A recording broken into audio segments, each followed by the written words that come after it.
Imagine a brain designed to ensure survival, finely tuned over millions of years to reward behaviors that keep us alive and connected.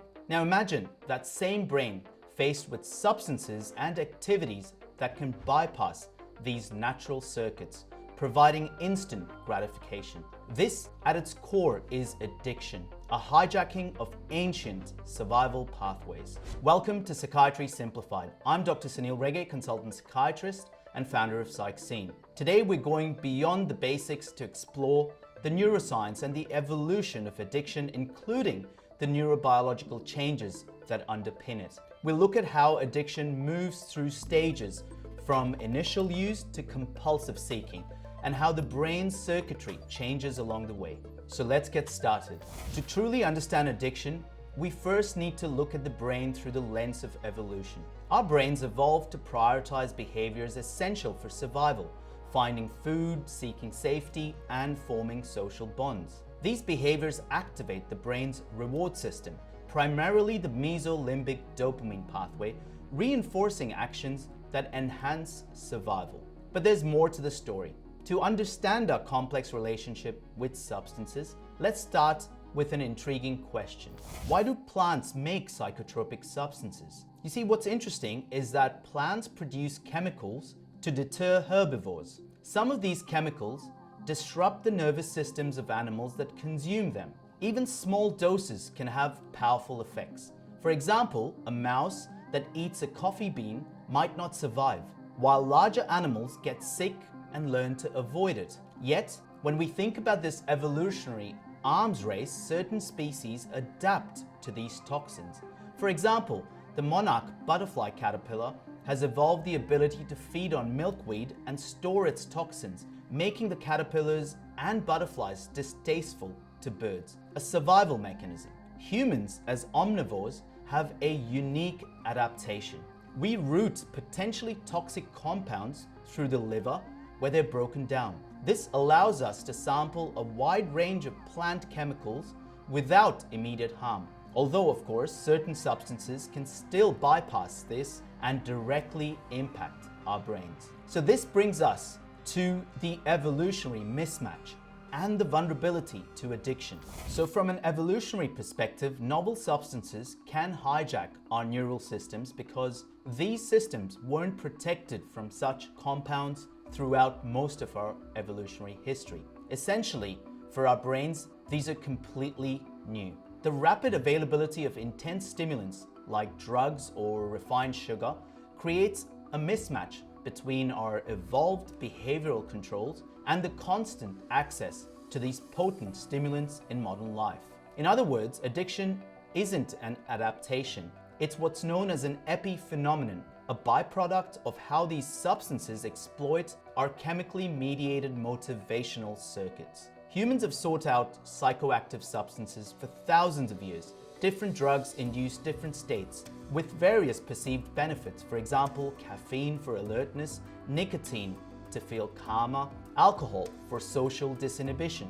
Some have suggested that moderate alcohol use might have even facilitated social bonding in early human societies. Nicotine, for example, is an effective anti-helminthic that humans may have used for deworming. Interestingly, mutations that allowed our ancestors to metabolize alcohol emerged around 10 million years ago, coinciding with our shift from a tree-dwelling lifestyle to ground foraging. Those able to metabolize alcohol could consume overripe fermenting fruit, gaining extra calories, an evolutionary advantage at that time. So what does this mean for addiction today? With substances and behaviors that directly stimulate this reward system, like drugs, gambling, or high sugar foods, we find a shortcut. An intense activation of these neural circuits without the natural effort or adaptive benefit. In essence, addiction is the hijacking of these evolutionary conserved circuits, transforming adaptive reward seeking into compulsive behaviors. Humans are fundamentally learning organisms. We evolved to function efficiently on habitual mode. William James captured this in 1890 when he observed that living beings are essentially bundles of habits with the ability to transfer daily tasks to the custody of automatism.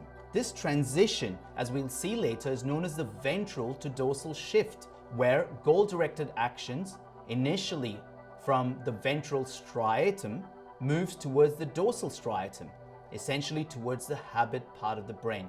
This frees up our prefrontal cortex for higher cognitive processes. Habit thus serves as the stabilizing force of society, allowing us to conserve mental resources for complex adaptive learning.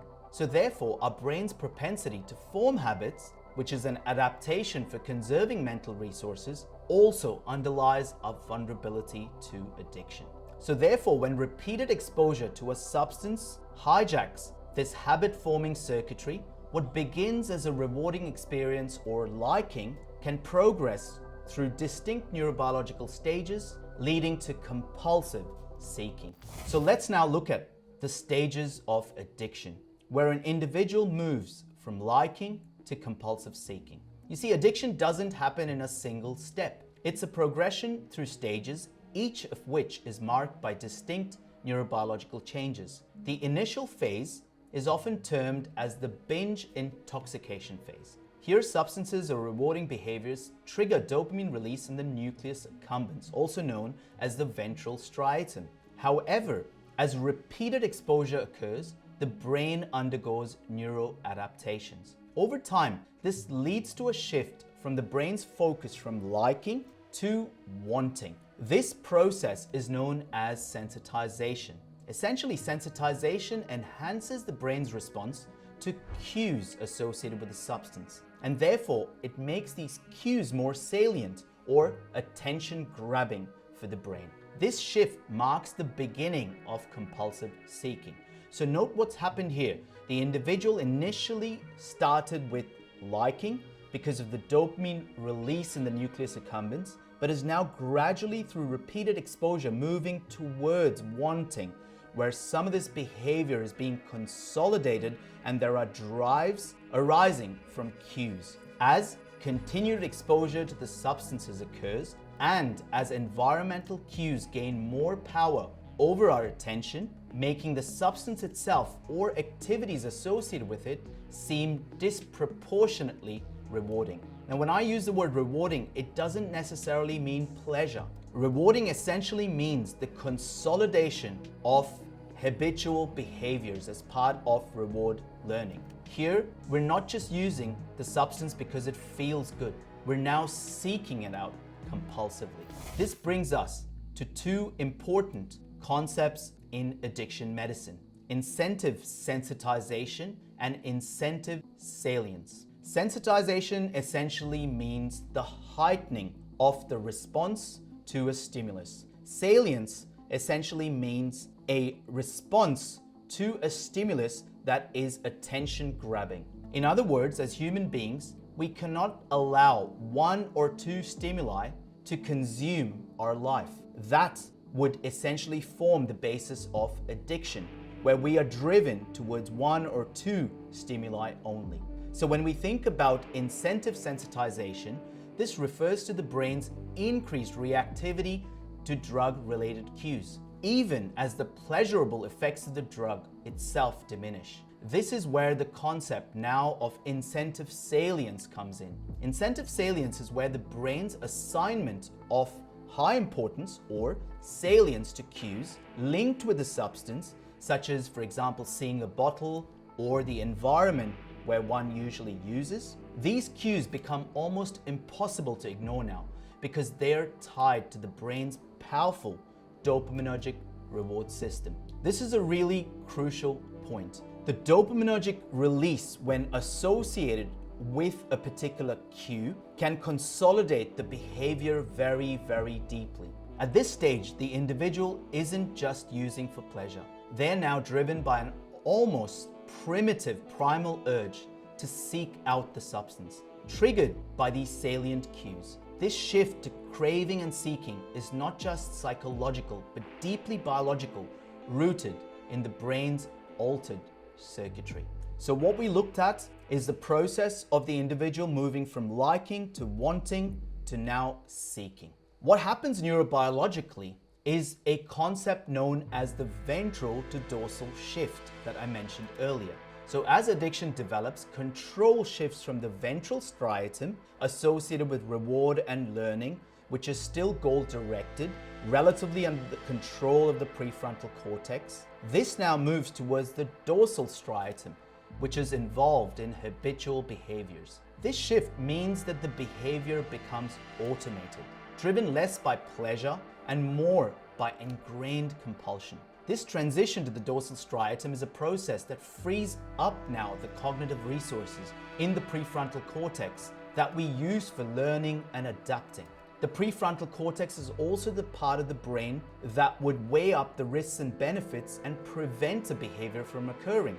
But in addiction, it now traps the individual in a cycle of behavior that becomes difficult to escape simply because the individuals move towards the habit part of the brain where the prefrontal cortex now is playing a minimal role. So at this point, you might ask, why has this behavior consolidated in the habit part when it's actually harmful? The issue here is that when we think about the reinforcement mechanisms and reward learning, these reinforcement mechanisms maintain drug-seeking behavior because they have evolutionary reasons. Our brain is meant to encourage repeating behaviors that ensure survival. You see, the system doesn't differentiate between adaptive rewards like food or the potent stimulation of dopamine receptors by drugs. In other words, this system is fooled by these artificial triggers, strengthening maladaptive circuits. So for example, if a person initially started using an opioid for physical pain and it also helped remove emotional pain, you see, this is a survival benefit, and therefore the brain will reinforce the behaviors associated to provide the benefits associated with survival through the opioid. As addiction takes hold, a crucial process begins to unfold known as incentive sensitization, as I mentioned. While this process strengthens, another transformation is happening in parallel: the brain's descent into a reward deficit state. Here's what that means. Our brains are designed for brief surges of pleasure, not constant pleasure.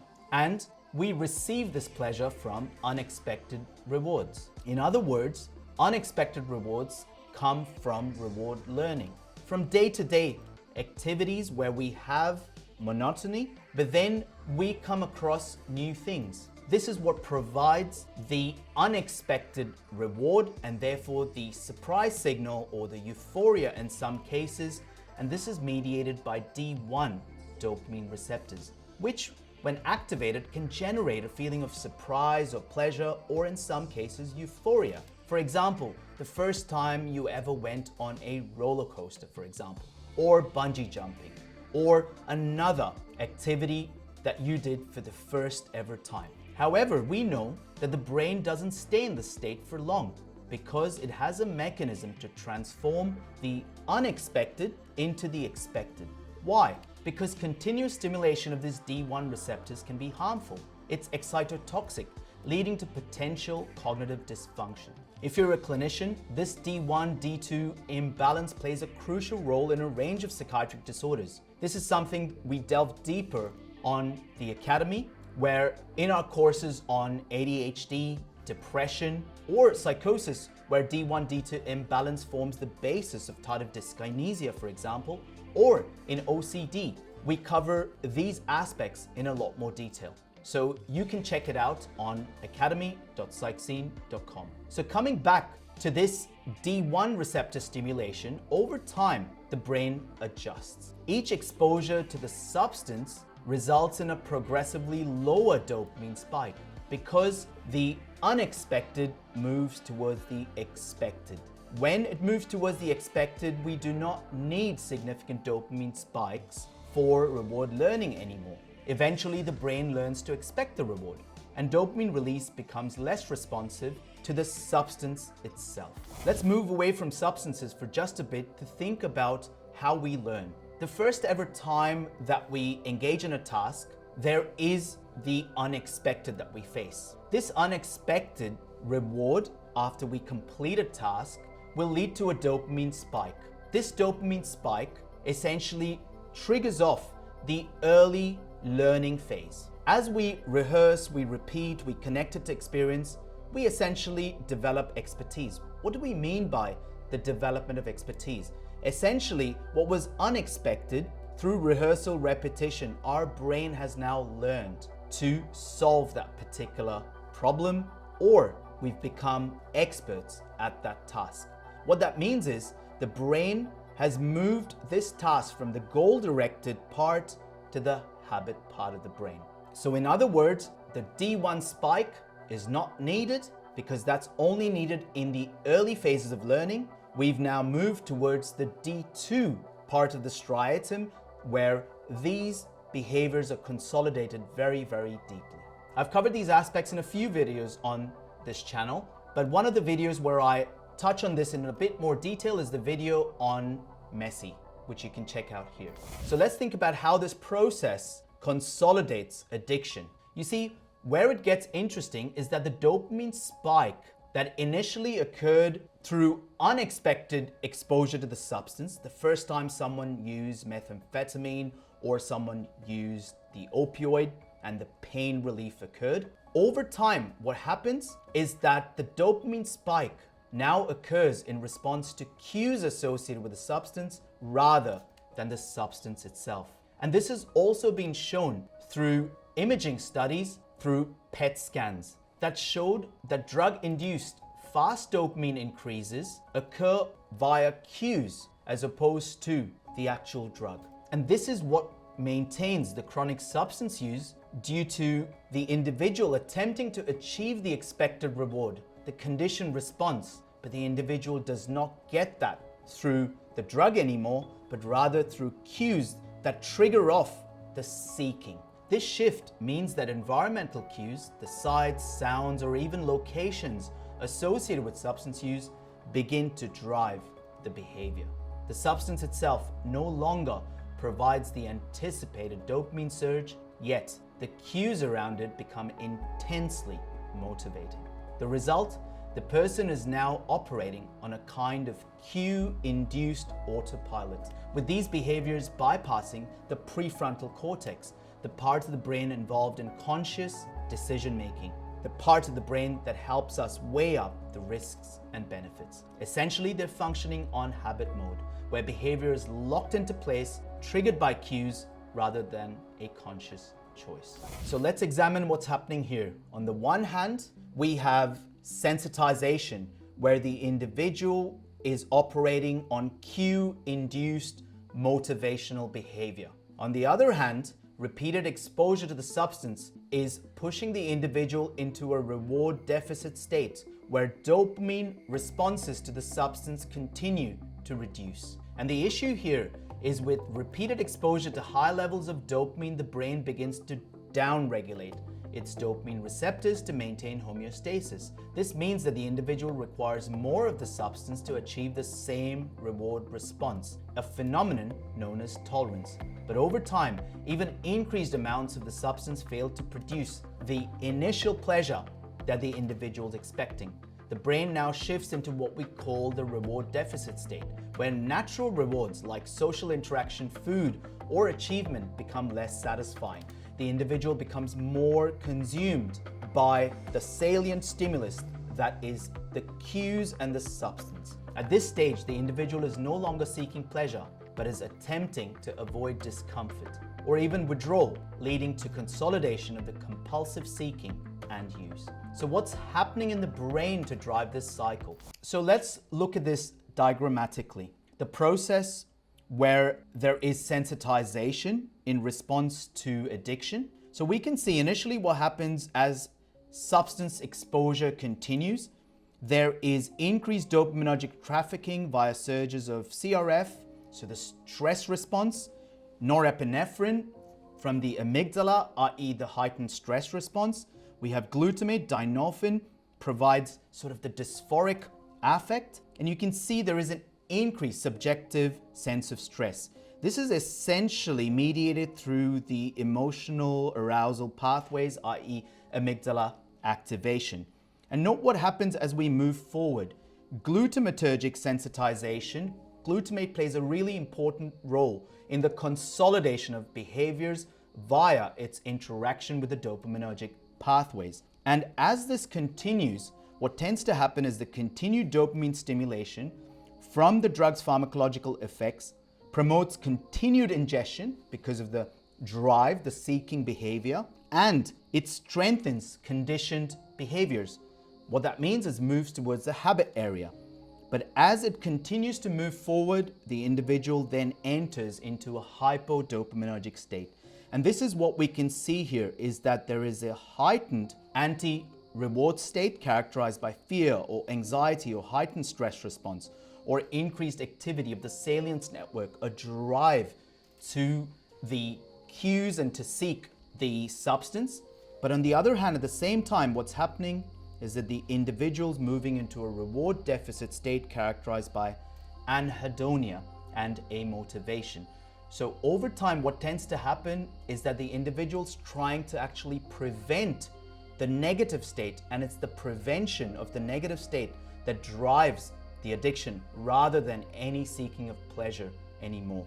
So the individual moves towards a reward deficit state, removing the prefrontal cortex and its ability to top down, inhibit the drives. And this is what the ventral to dorsal shift looks like. So this is part of the addiction course on the Academy.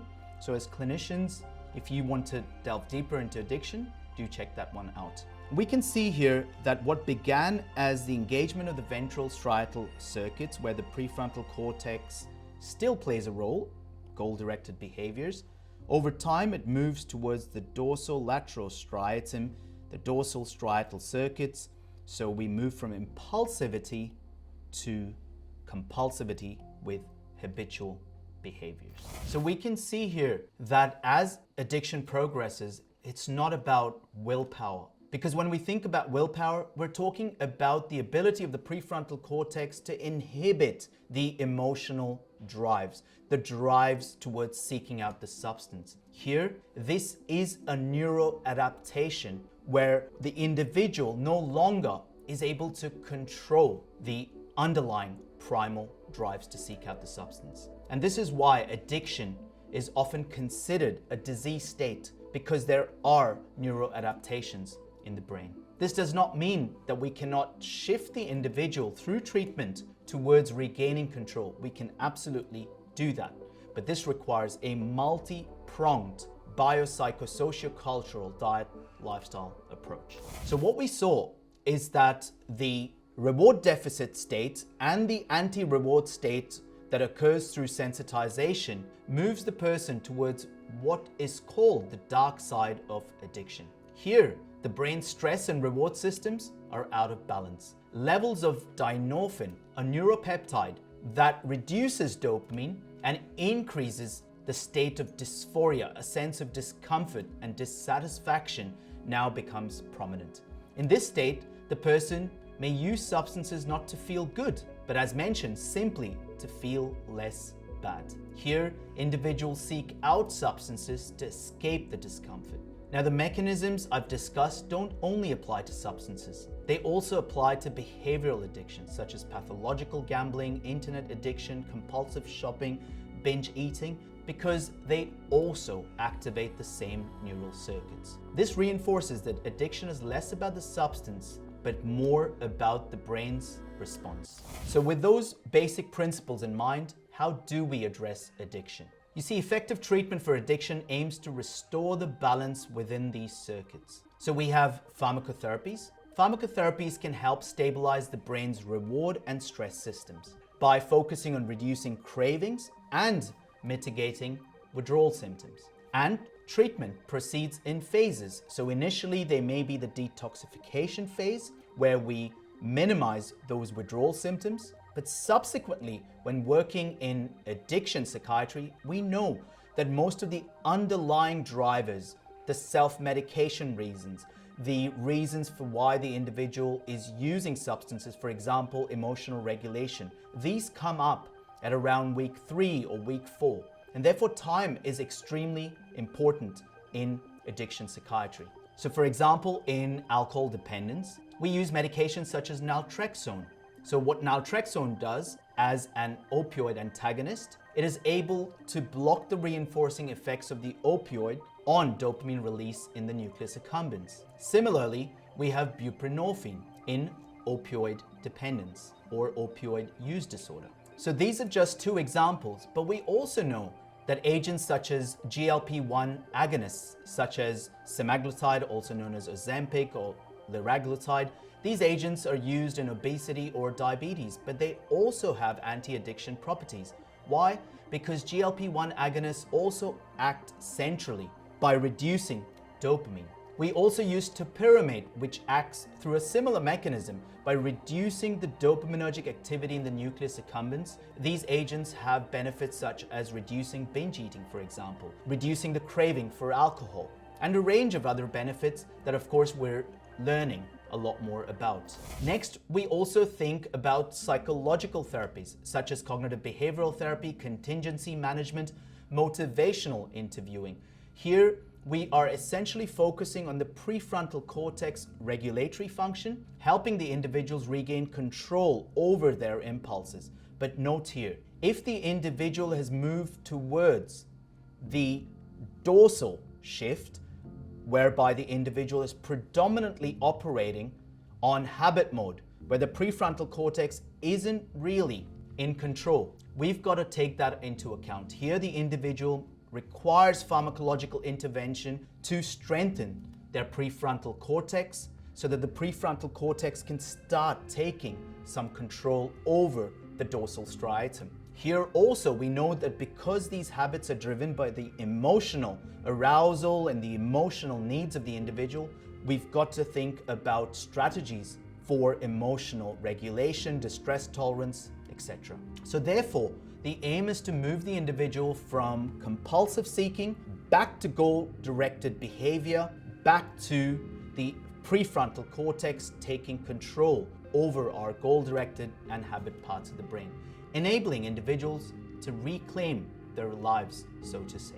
So in summary, addiction is a complex neurobiological disorder underpinned by the misfiring of our evolutionary adaptive systems. It progresses through stages from liking to wanting, then to compulsive seeking. It leads to a reward deficit state over time, characterized by reward deficit, but also an anti-reward state characterized by heightened salience network activity and heightened arousal. This journey is marked by significant changes in the brain circuitry, where incentive salience, stress dysregulation, and reward deficits lock the individual into a cycle of seeking and using. This nuanced view of addiction doesn't diminish the role of choice, but it highlights why breaking free from addiction is challenging. It's not just about resisting a bad habit, it's about reconfiguring deeply embedded circuits shaped by evolution. You see, when I see patients with substance use disorder or other addiction behaviors, they don't need me to tell them to stop doing what they're doing. They know that. They're in front of me because they want to know how to change. And in order to know how to change, we've got to get back to first principles as we did in this video. So if you liked the video or if you found it helpful, don't forget to leave us a like. Make sure you subscribe to our channel to keep in touch with all our future releases. I'd like to hear from you in the comment section as well as to what you think about addiction as a whole. A big thank you to all of you for supporting this channel. I really, really appreciate it. I look forward to seeing you in the next episode of Psychiatry Simplified. Until then, stay curious. Bye-bye.